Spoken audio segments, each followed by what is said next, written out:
আমরা প্রাথমিকভাবে তোমাদেরকে দেখেছি, তাই না?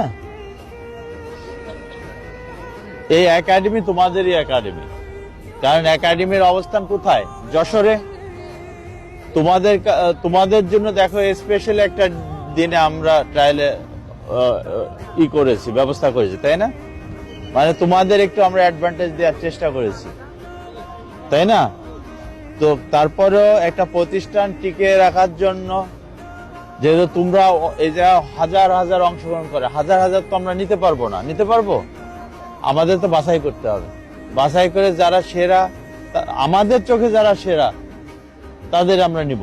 কিন্তু অনেক সময় আমাদের চোখে সেরা, কিন্তু সে আসলে বাদ পড়াদের ভিতরে সেরা থাকতে পারে না। আমরা মানুষ, আমাদেরও ভুল হইতে পারে। তার অর্থ এখান থেকে বাদ পড়লেই যে প্লেয়ার হবে না তেমন না। তোমরা যারা আসছো তারা পরবর্তীতে তোমরা চেষ্টা করবা ফুটবলটাকে চালিয়ে নিতে। হ্যাঁ, যে কোচের অধীনে প্র্যাকটিস করো সেই কোচের